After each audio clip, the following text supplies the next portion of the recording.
দর্শক, পুজোর আগেই বিসর্জনের বাদ্যি বাজতে শুরু করে দিয়েছে। অর্থাৎ যে নির্বাচন নিয়ে আমি বরাবর সন্দেহ প্রকাশ করছিলাম, আমার সন্দেহ বোধহয় সত্যি হতে চলেছে। অর্থাৎ 12 তারিখ নির্বাচন নিয়ে আগে যেটা 50-50 ছিল, সেটা এসে এখন 75-25 দাঁড়িয়েছে। মানে 75 না হতে পারে, 25 হতে পারে। এখন আর 50-50 নেই। কারণ যে সমস্ত ঘটনা ঘটছে তাতে এটা বলাই যায় যে বিসর্জনের বাদ্যি বেজে গেছে। এখন শুধু ঠাকুরটাকে পুজোর আগে ভাসিয়ে দেওয়া। অনেক রকম কাণ্ড ঘটছে এখানে। ধরুন, উপদেষ্টারা সব চলে যেতে চাইছেন, কিছু কিছু উপদেষ্টার পরিবার আবার বিদেশ চলে গেছেন। আমি নাম ধরে ধরে বলে দেব, একটু ওয়েট করুন। এটা ইতিহাসের সেরা নির্বাচন নাকি নিকৃষ্টতম প্রহসন অথবা তামাশা, যেভাবেই ব্যাখ্যা করুন। এই যে আমাদের ডক্টর ইউনূস, তার মধ্যে তো বিশেষ বিশেষ প্রতিভা উনি আবিষ্কার করেছেন। এই মেটিকুলাস ডিজাইনের একটা প্রতিভা উনি আবিষ্কার করতে গিয়েছিলেন, কিন্তু নিজের ফাঁদে নিজে জড়িয়ে পড়েছেন। আচ্ছা, আপনাদের দেশে ইউরোপিয়ান ইউনিয়নের একটা বিশেষ পর্যবেক্ষক দল এসছেন, কমনওয়েলথের 11 জনের একটা দল এসছেন। তার নেতৃত্বে আছেন প্রাক্তন রাষ্ট্রপতি নানা অপক্কু আত্মার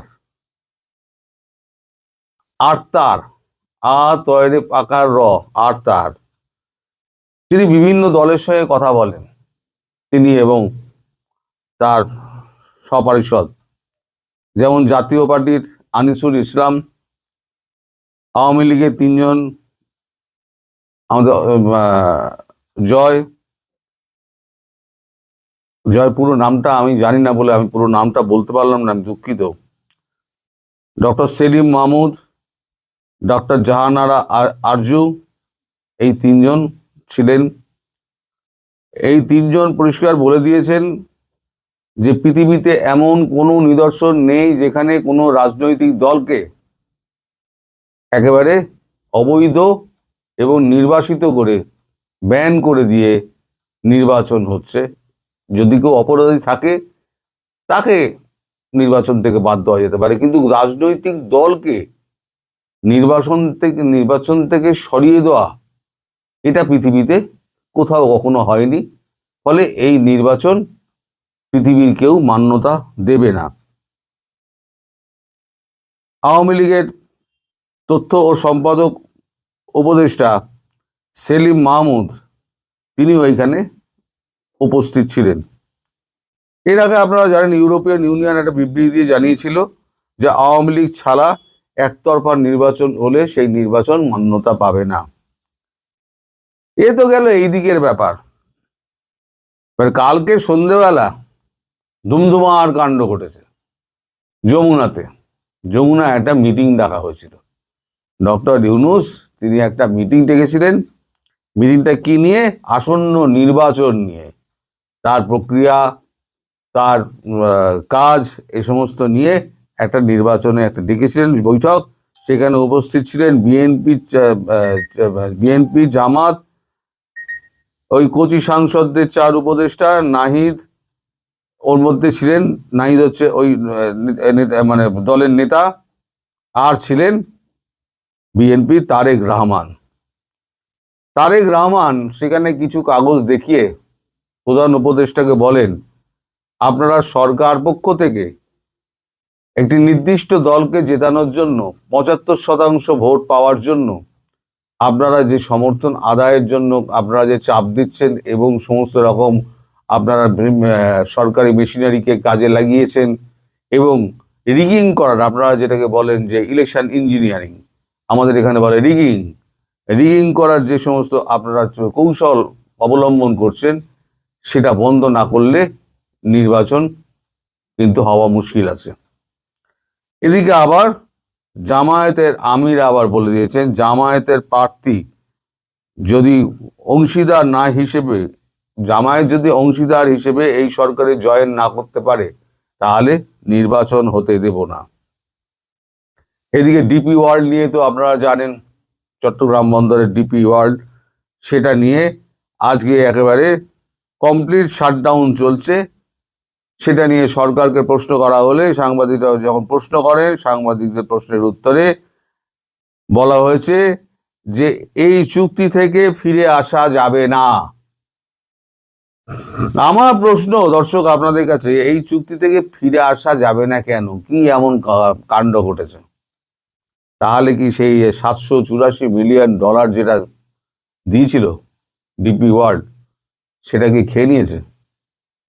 সেটা হজম হয়ে গেছে, ট্যাঙ্কে চলে গেছে, এখন তো পকেট ঝাড়লে তো আর বেরোবে না, কোঁচা খুললেও বেরোবে না।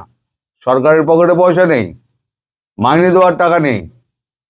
যা রিটায়ার করবেন তারা পেনশন পাবেন কিনা, আর গ্র্যাচুইটি পাবেন কিনা, আর বাকি যে টাকা পাওনা টাকা পয়সা পাবেন কিনা সরকারি কর্মীরা, তারাও ভাবতে থাকুন। সরকারের পকেটে কিন্তু পয়সা নেই, সুতরাং ভাবুন। এবার শেষ বড় খবরটা যেটা আপনাদের দেব, সেটা হচ্ছে 12 জন উপদেষ্টা, তাদের মধ্যে 8 জনের পরিবার 5 এবং 6 তারিখ দেশ ত্যাগ করেছেন।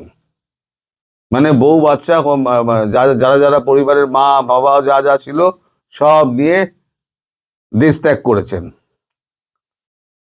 8 জনের পরিবার। পুলিশের আইজিপি তিনি লাল পাসপোর্ট জমা দিয়ে দিয়েছেন, এবং তিনি এটা বলে দিয়েছেন যে 13-14 তারিখে উনি বিদেশ যাবেন, এবং তার জন্য তিনি রেজিগনেশন দিয়ে দেবেন ওই 13-14 আগেই। অর্থাৎ 12 তারিখকে ঘিরে সব এই সমস্ত কিছু হচ্ছে সব। এবারে আসি আপনার 9 জন উপদেষ্টা, তাগতবার ভারী ভারী উপদেষ্টা, যারা সব মানে শুরুর দিকে আগস্ট মাস থেকে তারা যখন একবার ভাষণ দিতেন, মানে জাতির উদ্দেশ্যে বঙ্গবন্ধু যেরকম ভাষণ দিয়েছিলেন তাকে ছাপিয়ে গিয়েছে সেই ভাষণ।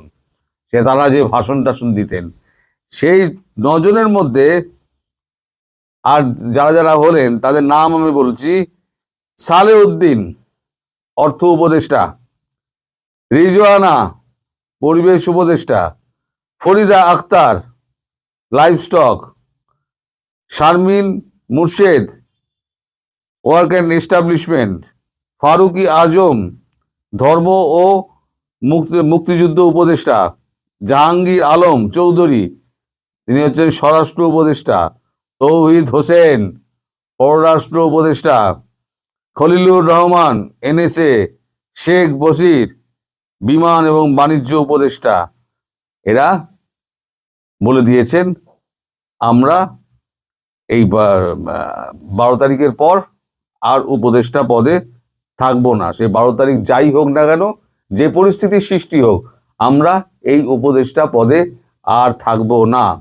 এছাড়া 2 জন বিশেষ সহকারী, তারা 12 তারিখের পর আর থাকতে চাইছেন না। এরা হলেন আবু তৈয়েব এবং লুৎফে সিদ্দিকী। তাহলে বুঝতে পারছেন 12 তারিখ ঘিরে কি হতে যাচ্ছে। বৃক্ষ তোমার নাম কি, ফলে ন পরিচয়াতে। তার মানে বৃক্ষের সামনে কিন্তু ফল ফলতে শুরু করেছে, এবং ফল দেখে বোঝা যাচ্ছে বৃক্ষ তোমার নাম কি। ওটা নিম ফল নাকি ওটা আম ফল নাকি ওটা আমরুদ? যা হোক, এই 12 তারিখ নিয়ে যে সংশয় আপনাদের মনের মধ্যে ছিল, আমি আপাতত মনে হচ্ছে সেই সংশয়ের কিছুটা কাটাতে পেরেছি। যে 75% ধরে নিন হচ্ছে না, আর 25% হচ্ছে। কারণ জামাত হুঙ্কার দিয়ে দিয়েছে, যদি সরকারের অংশ না হতে পারি তাহলে নির্বাচন হবে না। আর তারেক বলেছে এইভাবে যদি নির্বাচন হয় তাহলে এই নির্বাচনে বিএনপি থাকবে না। অর্থাৎ তারেক রহমান বানচাল করুক অথবা আপনার জামাত বানচাল করুক, নির্বাচন বানচাল হচ্ছে। হলো, এটা আবার অ্যাডভান্স বলে দিলাম, নির্বাচন বানচাল হচ্ছে। সুতরাং আমাদের ওই ডক্টর ইউনূসের একটা ওই যে ঐতিহাসিক একটা পৃথিবী তাকিয়ে থাকবে, দেখবে, এমন একটা নির্বাচন করার একটা মনোবাসনা ছিল না? সেই মনোবাসনায় জল ঢালা বলল। উনি আর পৃথিবীকে একটা ঐতিহাসিক নির্বাচন দেখাতে পারলেন না। বড় দুঃখ রয়ে গেল আমার। এই দুঃখ যে আমি কোথায় রাখবো দর্শক, এই দুঃখ আমার, মানে যে আমার এই জীবনে এই দুঃখ যাবে না। তো যাই হোক, আপনারাও ধীরে ধীরে দেখতে থাকুন, আর আপনারা আজকে লিখতে থাকুন সব গুজব। তারপরে 12 তারিখে দেখবেন সব ওই ফলেনও পরিচয়তে, ফল বেরোতে শুরু করেছে, গাছ চিনতে পারবেন তখন। তখন দেখবেন আপনি ঢেলা খেলেন না ঢেলাটা আমি খেলাম। সবাই ভালো থাকবেন, সুস্থ থাকবেন এবং সাবধানে থাকবেন। নমস্কার। দর্শক, সম্পূর্ণ ভিডিওটি দেখলেন, আশা করি বিষয়টি বুঝতে পেরেছেন। এই নিয়ে আপনার গুরুত্বপূর্ণ মন্তব্যটি অবশ্যই কমেন্ট বক্সে জানিয়ে দিবেন। ধন্যবাদ।